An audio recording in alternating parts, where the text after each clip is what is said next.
Buenas noches a todos los que nos están siguiendo esta noche en Luciérnagas, edición número 27. Esta vez otra vez el software nos falló, pero estamos aquí dando la batalla desde este medio de comunicación que hemos creado en el Movimiento de Izquierda Revolucionaria para dar la batalla de ideas. Esta noche, como ya lo están viendo, no hay sorpresas, nos acompaña del lado izquierdo el compañero Adalberto. Adalberto, buenas noches. Hola, buenas noches. Y del lado derecho está el compañero Lenin. Lenin, buenas noches. Buenas noches. Esta noche, como vieron en el título ya del video, vamos a hablar sobre las elecciones de 2018, el panorama político en el contexto en el que se van a desarrollar, y para esto nuestros dos compañeros pues nos van a ayudar a ampliar el panorama. Los invitamos a que dejen en los comentarios preguntas, comentarios acerca de la emisión para que nuestros compañeros invitados panelistas puedan resolver sus inquietudes. Participen, compartan, denle me gusta para que más compañeros y compañeras se sumen a la resistencia. Y sin más, pues me gustaría comenzar con una pregunta hacia Lenin para abrir boca esta noche, que es: ¿en qué contexto se van a desenvolver las elecciones del 2018? ¿Hay un contexto político, social, económico, de crisis de régimen? ¿Cómo lo están visibilizando en el MIR?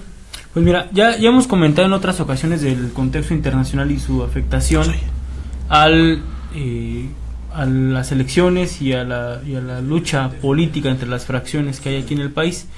Nos parece que lo que no hemos comentado mucho es el tema de las circunstancias del movimiento social, o inclusive las circunstancias sociales que existen en el país.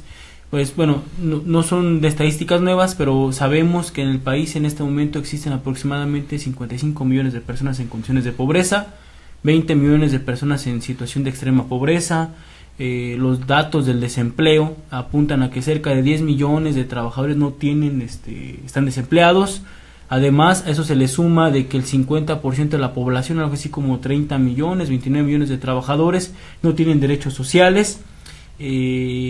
A toda esta precariedad social y laboral se le suma evidentemente la violencia que vimos todos los días, decenas de fosas clandestinas, desapariciones forzadas, asesinatos extrajudiciales, feminicidios.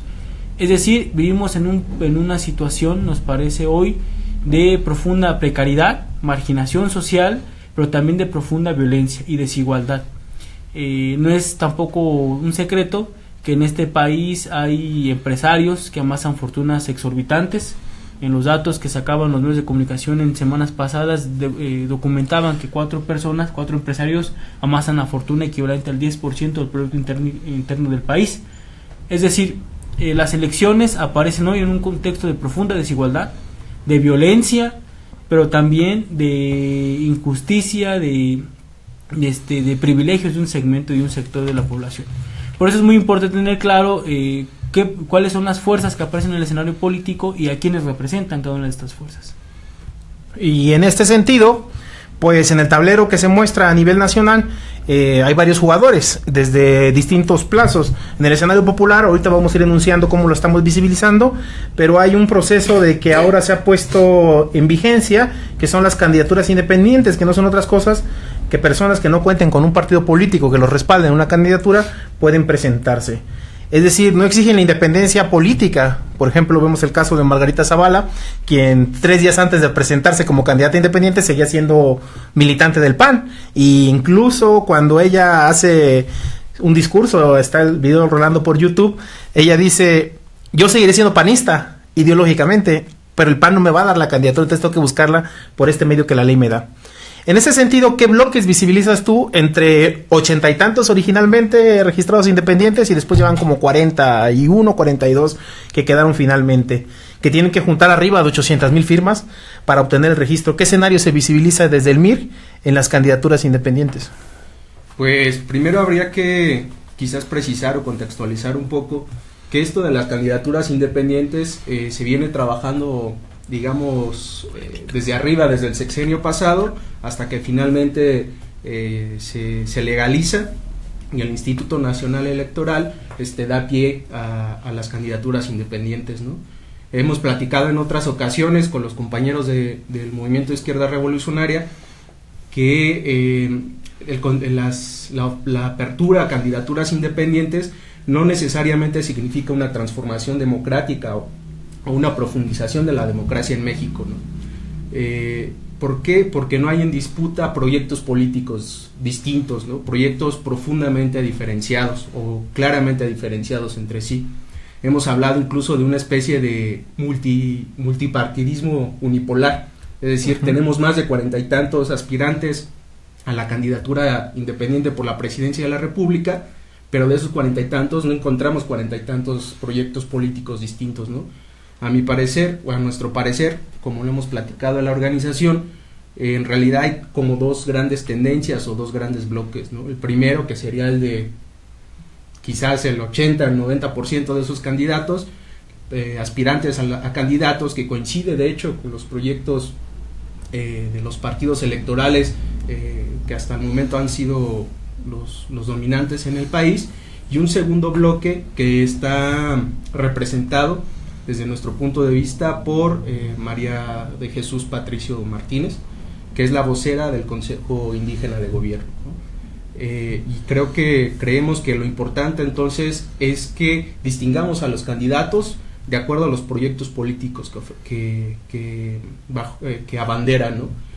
No es fortuito que el único bloque o la única aspirante a candidata que esté hablando, que esté denunciando los temas de violencia y feminicidios, los temas de destrucción del medio ambiente, los temas de saqueo y despojo de tierras, sea Marichuy, ¿no? No es fortuito que las personas que simpatizamos con la propuesta política del Consejo Indígena de Gobierno estemos defendiendo derechos tan fundamentales como el derecho a la educación pública o el mismo derecho a una salud digna, y que del otro lado del bloque, donde está la mayoría de los candidatos independientes, no se haga mención a este tipo de problemas y de demandas. ¿Qué diferencias notas entre ese otro bloque? ¿Por qué la necesidad de presentar 40 y tantos candidatos independientes, si al final entre ellos las diferencias pueden ser de matices, más conservadores, menos conservadores, de pensamiento un poco más liberal? Por ejemplo, yo recordaba esta declaración de Margarita Zavala, donde ella decía, pues yo llevo todos los principios del PAN, es decir, contra el aborto, por un liberalismo económico que ha fracasado, que nos ha llevado a una tremenda crisis. ¿Qué diferencia hay, por ejemplo, entre Margarita y el Bronco, que son los más sonados de los que se han registrado, junto con Marichuy, son los tres que más fuerza tienen en las candidaturas independientes en este momento? Sin duda hay diferencias, ¿no? Aunque estén dentro del mismo bloque, no significa que no haya matices entre ellos. Eso es importante destacarlo. ¿Qué tipo de diferencias serían entre estas figuras más visibles? Pues me parece que los grupos empresariales, los grupos políticos que hay detrás de ellos, ¿no? No sé hasta qué punto el caso de Margarita Zavala haya sido una especie de oportunismo, de berrinche, ¿no? No logro posicionarme dentro de mi propio partido, el Partido de Acción Nacional, entonces me llevo el balón y juego por mi propia cuenta, ¿no? Hasta cuestiones un poco más serias o digamos que de mayor peso político, como este personaje, el conocido Bronco, que está muy de la mano con un grupo empresarial poderoso y de abolengo aquí en México, que son los empresarios regiomontanos, ¿no? Entonces, me parece que no son diferencias profundas, sino de quién trata de posicionarse o sacar mejor tajada en la coyuntura electoral del 2018. Muy bien. Y Lenin, ahí me gustaría que ahondáramos en esta diferencia de dos bloques, uno representado por 42, 41 candidatos independientes y otro representado por María de Jesús Patricio. ¿Cómo surge la candidatura de María de Jesús Patricio? ¿Cómo se va impulsando desde los movimientos sociales, inicialmente por el Congreso Nacional Indígena, como ya lo mencionaba Alberto, y cómo lo van arropando más y más organizaciones hasta el impulso que está teniendo actualmente, que es sorprendente? Sí, mira, bueno, ya también lo hemos comentado por acá en otras ocasiones, pero bueno, vale la pena recordar. En su quinto congreso del Congreso Nacional Indígena se hace un balance y una valoración de la situación. Y la valoración me parece acertada. Se plantea que el país está en una situación de crisis, de ruptura, de cambios drásticos en la forma en que aparecen las fuerzas políticas e inclusive el modelo económico. Y ante esa crisis se observaba que no aparecía una opción a la izquierda. Lo que aparecía siempre ha sido una posición de centro, muy más como un centro derecha, muy conservadora, muy del prisma de los 60s, entiéndase PRD o Morena, y cuando se plantea esa propuesta era plantear una alternativa realmente de izquierda, y cuando decimos de izquierda decimos anticapitalista, ¿no? Entonces eso se da a partir de plantearse que era necesario disputar políticamente el referente. Ante esa decisión del CNI, del EZLN y la conformación del Consejo Indígena de Gobierno, muchas de las fuerzas políticas que nos reivindicamos no solamente anticapitalistas, sino socialistas y comunistas, vemos un punto de acuerdo táctico, es decir, es correcto la apreciación del EZ, del CNI y del Consejo Indígena de Gobierno de disputar la referencia política, disputar esto que planteaba el compañero Adalberto, otro programa político, y entonces aparecer en el escenario con una propuesta desde los trabajadores, desde los indígenas. Y esto es muy importante porque, bueno, lo comentaba Adalberto, es cierto que en los candidatos independientes hay solamente estas dos fuerzas, ¿no? La fuerza neoliberal de derecha abiertamente y la fuerza del CNI. Pero si ampliamos el espectro a no solamente las fuerzas que aparecen como candidatos independientes, sino también los que ya van a aparecer en el registro, ubicamos 3 polos de fuerza, ¿no? La gente que sigue permanentemente plegada a un programa neoliberal, entiéndase PAN, PRD, PRI y sus partidos satélites. La fuerza que está planteando es un proceso de reestructuración inclusive del modelo económico, pero que no es antineoliberal propiamente, que es como Morena, y la fuerza que está planteando realmente un programa anticapitalista, ¿no?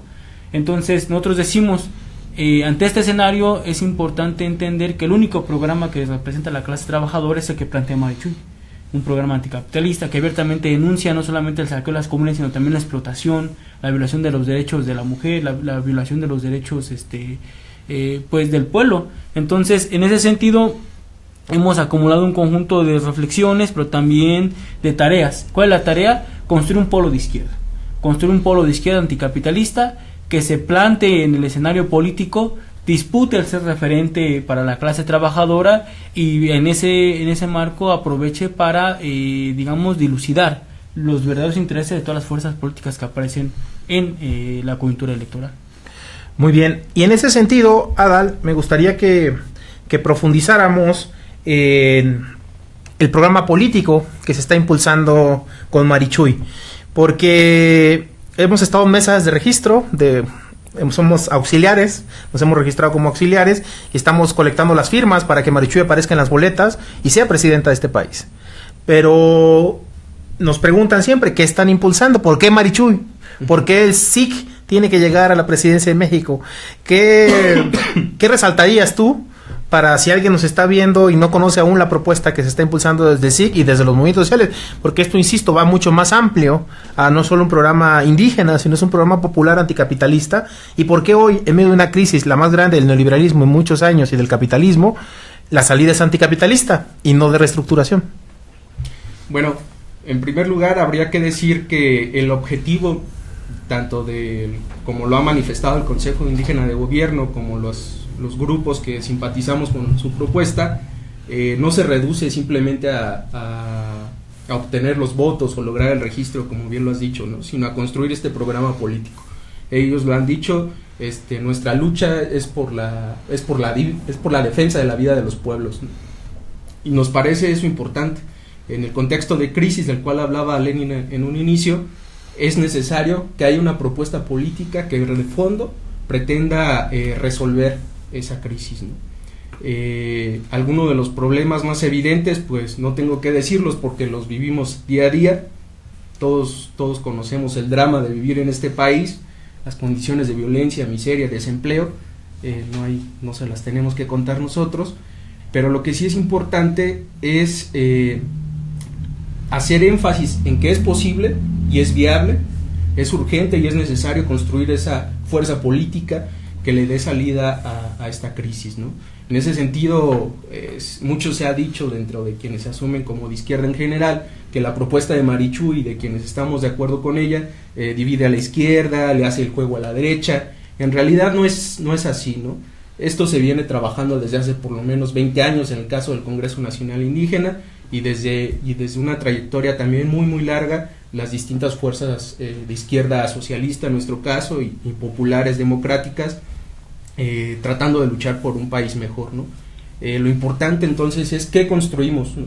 Una de esas partes de la construcción de un proyecto alternativo, un proyecto político, desde los trabajadores, desde el pueblo trabajador, es atender estas demandas inmediatas y descubrir, develar quiénes son los responsables de la crisis que hoy vivimos. Bien, para ir cerrando, Lenny, antes de llegar a la pregunta final, que esta me parece que va a ser importante para dar conclusiones de este programa, me gustaría, en tu opinión, ¿cuál sería elementos sustanciales que debería contener un programa distinto, anticapitalista, de una nueva patria que soñamos y aspiramos construir. ¿Qué elementos no deberían de sobrar y no ves en otras candidaturas sin poner nombre, títulos? Porque hemos clasificado ya que hay dos bloques, el popular y el antipopular. En el nuestro, ¿qué características no soslayarías, no dejarías fuera de un programa anticapitalista? Mira, para empezar, creo que tendremos que caracterizar cómo se expresa hoy el capitalismo, ¿no? Hoy el capitalismo, esto que se llama neoliberalismo o neoliberalismo capitalista, que insisto, hay matices con esa caracterización, tiene algunos fundamentos. Uno, desde hace 30 años funciona a partir de un proceso creciente, progresivo de disminución de los salarios. El neoliberalismo se caracteriza por un ataque fuerte ante el mundo del trabajo, sustancialmente por el tema de los salarios. Los salarios se han logrado mantener bajos, fundamentalmente porque se han generado de manera premeditada tasas de desocupación por medio de otra receta neoliberal, que es el bajo crecimiento. Cuando tú generas bajo crecimiento, no generas los empleos que requieres. En este caso se ocupan 1 millón, se generan 450,000, tienes una mano de obra desempleada, lo que presiona la baja de los salarios. Esa es una característica del neoliberalismo. Otra característica es la libertad de los flujos financieros y comerciales. Desde hace 30 años el capitalismo ha funcionado a partir de que se le permita a los capitales, al capital bancario, al capital financiero, de que no paguen impuestos, de que no estén regulados, de que hagan transacciones y no se les cobre ningún impuesto, pero también de que lleven sus ganancias de los países donde se generan hacia el extranjero. Es otra característica. Y otra característica muy importante también del neoliberalismo es el fenómeno de las privatizaciones. Desde hace 30 años el capitalismo funciona a partir de apropiarse de lo que otrora era la riqueza social, desde empresas paraestatales hasta servicios como el de la educación y la salud, por mencionar solamente algunos. Hoy, si nosotros planteáramos un programa antineoliberal, ¿no?, así sustancialmente, tendremos que plantearnos por fuerza, uno, eliminar la posibilidad de los capitales de pagar bajos salarios. Es decir, hoy un programa antineoliberal tendría por fuerza una reivindicación de un incremento salarial, no solamente del 100%, sino un incremento salarial que le permita tener un nivel de vida digna a los trabajadores. Otro elemento sería entonces también la eliminación o eliminar el libre flujo de capital financiero, es decir, ponerle restricciones a los negocios de los banqueros, ¿no? Inclusive, y esto es importante, nacionalizar la banca y retomar el control del Banco de México. Eso es importantísimo. Y otro elemento, por supuesto, sería otra vez estatizar o renacionalizar las empresas que fueron fraudulentamente privatizadas. Y yo les pregunto, en el escenario político, ¿quién está planteando esas tres medidas? Nadie. Así es. Nadie. Es decir, cuando uno ve los programas, salvo la compañera Marichuy, que está planteando abiertamente el ataque contra el capitalismo, ninguna otra fuerza política, aunque se diga de izquierda, lo ha planteado. Y entonces nos ven en espejitos diciendo que la corrupción es el problema, lo cual es mentira. O sea, la corrupción es cierto, aceita el engranaje del sistema en que vivimos, pero no es de por sí el origen del sistema. Entonces nosotros plantearemos por lo menos esas tres medidas tenemos que reivindicar. Hay otras, ¿no? Por ejemplo, y eso es muy importante, tendremos que plantearnos la tarea de socializar la riqueza socialmente producida en este país. ¿Cómo es eso? Pues que el trabajo que hacemos todos los días, los impuestos que pagamos todos los días, deberán de traducirse en mejores condiciones de salud, de educación, de vivienda, ¿no?, de trabajo para la población de este país. Pero no está eso en el programa, ¿no?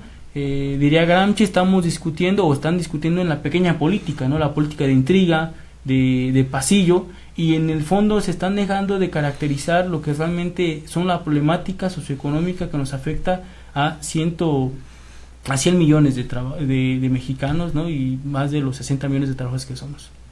Bien, está llegando ya los clásicos comentarios de que el EZ fue creado por Salinas de Gortari, que el EZ que ha ganado si en Chiapas lo gobierna el verde,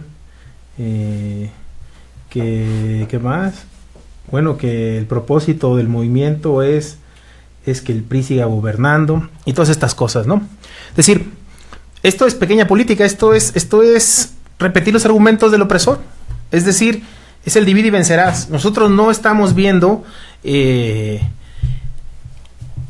el EZLN es o no es otra cosa. No nos pueden pedir a los que pensamos distintos, pensamos que este país tiene una salida anticapitalista, que apoyemos cosas que no creemos, no estamos convencidos políticamente de apoyar. Como no le vas a pedir a un panista que apoye a Andrés Manuel, ¿no? Pero a nosotros nos quieren redimir, arrodillar y decir, asuman el programa si no son traidores y priistas. Y entonces estos comentarios que dejan acá, que el CNI no sabe que su dueño es Salinas, etcétera, es muestra de esto, es muestra de que estamos fanatizados y no viendo políticamente el momento, pero además, no entendiendo que la realidad de hoy no se va a resolver con un voto o con un presidente distinto, se va a resolver con un movimiento popular poderoso, y eso es lo que tenemos que construir, y creo que eso es lo que se está planteando desde la candidatura de Marichuy. Efectivamente, no es vota por mí, y si no gano, pues canto fraude, y si no vuelvo a ganar, pues entonces ya en 6 años vuelvo a votar por mí, y si no gano, canto fraude, y otra vez así. Sino lo que necesitamos es un movimiento popular poderoso que derrote al PRI, al Verde y a todos los partidos que ellos dicen que esta candidatura respalda. Pero además son posiciones sectarias, bastante sectarias y dogmáticas, porque no hay un análisis realmente serio de la coyuntura nacional. Miren, solamente para que quede claro, el 9 de septiembre, varios candidatos de izquierda, bueno, particularmente el de Morena, fue a reunirse con los banqueros a Estados Unidos. ¿Por qué? Les fue a garantizar la estabilidad de sus negocios y sus ganancias. Y aquí es importante mencionar, ¿por qué es importante esto? Porque no están desafiando ninguna de las lógicas que mantienen al pueblo en la miseria. O sea, en ese sentido nosotros no queremos pactar con los banqueros. Nosotros no queremos pactar con los Esteban Moctezuma, ni con los Barbosa, ni con los Alfonso, porque ellos no nos representan como proyecto. Claro. Y es una ingenuidad creer que un partido que tiene en la cúpula una dirección empresarial representa a los trabajadores. Eso es falso. Y lo podemos discutir con programas, con análisis, con datos. Y este nivel de discusión es más una provocación. Nosotros llamaríamos a una reflexión profunda. Claro, ¿qué país queremos? Finalmente, insistimos, muchos de nosotros no nos identificamos con la posición de centro y no íbamos a votar por la posición de centro. Claro. O sea, no es voto que se le va a ir. Sí, nosotros no íbamos a votar por ellos, de facto, ¿no? Sí. Entonces, es mentira que digan que divide, ¿no? Aquí es importante algo que está diciendo GU. GU no estaba contestando a tu pregunta, ni siquiera la estaba leyendo. Estoy leyendo en general los comentarios que llegaron.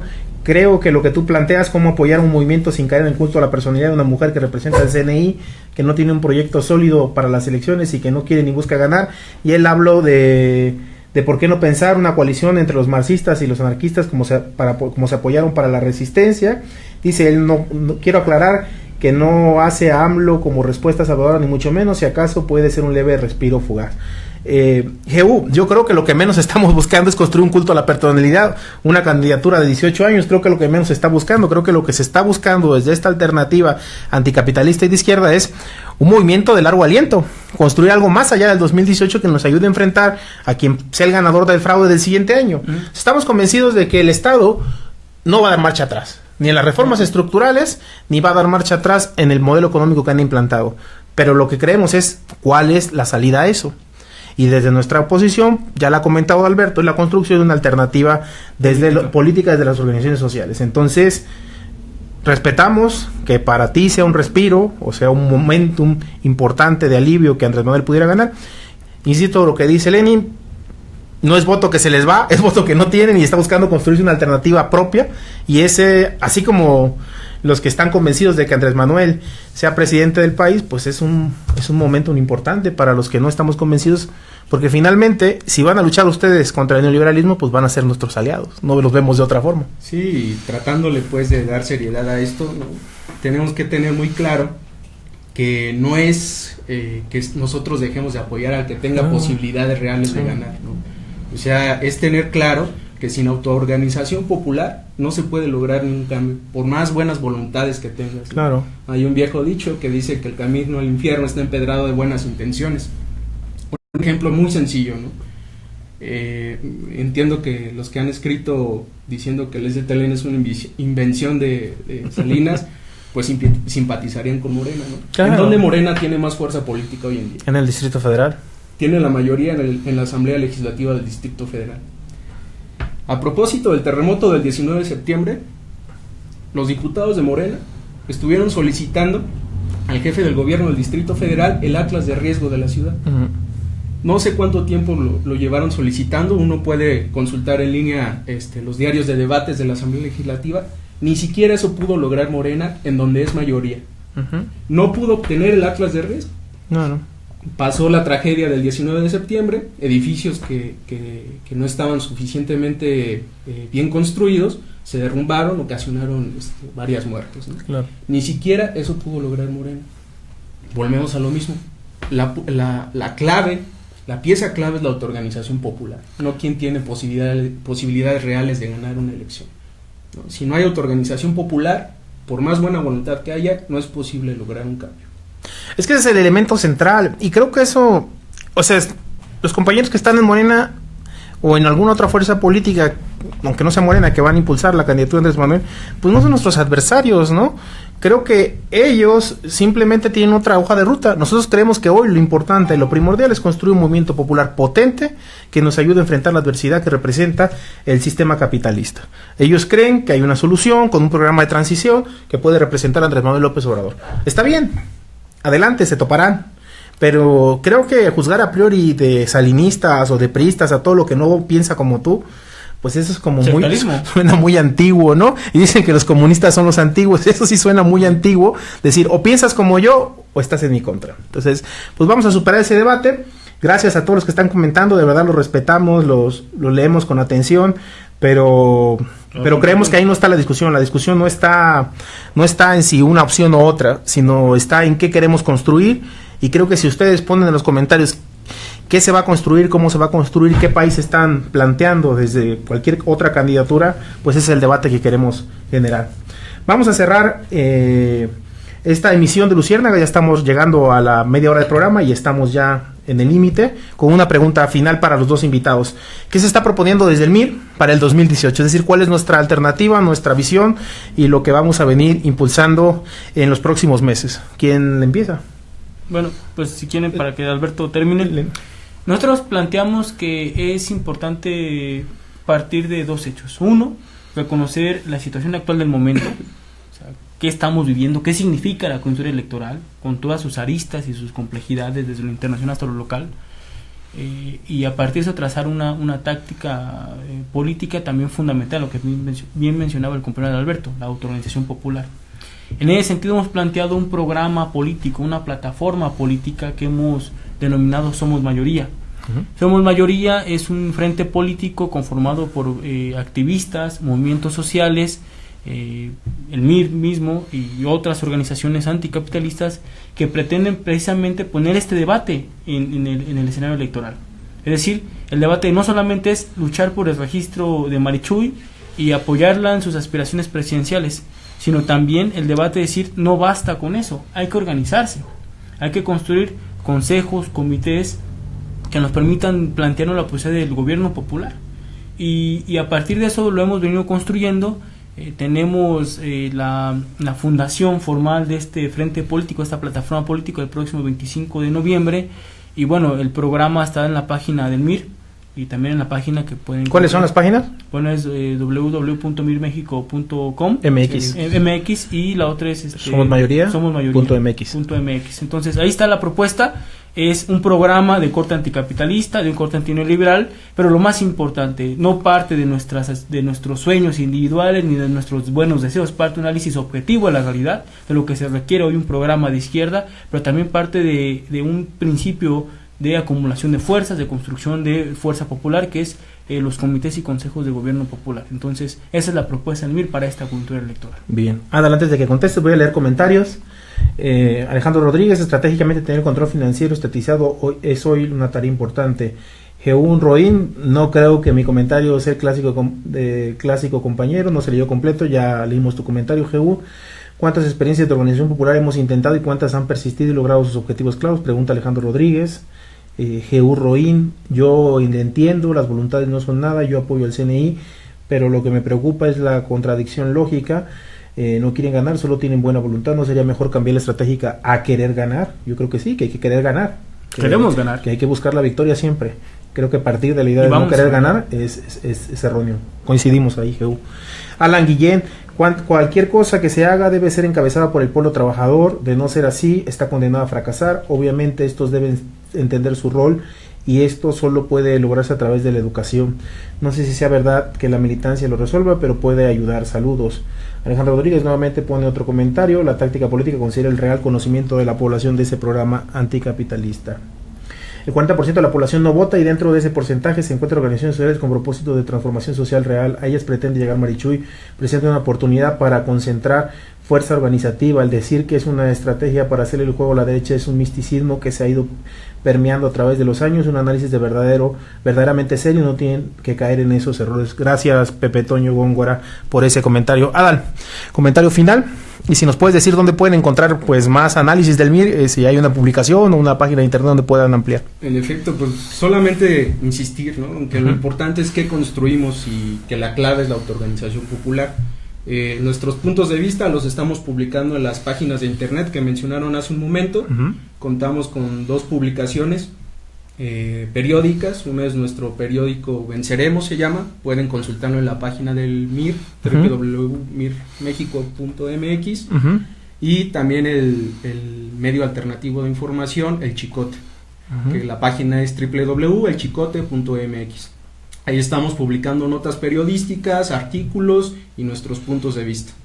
Y pues solamente insistir que somos mayoría es precisamente, no sé si un intento más, pero al menos lo estamos trabajando con la mayor seriedad posible y el compromiso posible de unir a las fuerzas que hoy en día están dando la resistencia realmente a este neoliberalismo del que tanto se habla.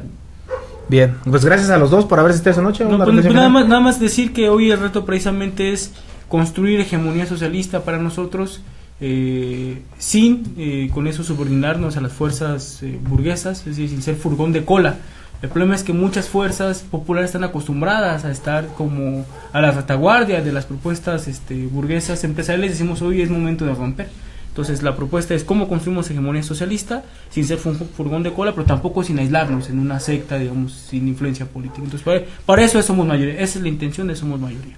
Gracias, pues gracias a los dos por haber venido esta noche, gracias a todos los compañeros y compañeras, se mantuvo muy buena audiencia a lo largo de este programa, estamos de vuelta, hemos tenido problemas con la aplicación que normalmente usamos, pero vamos a avanzar.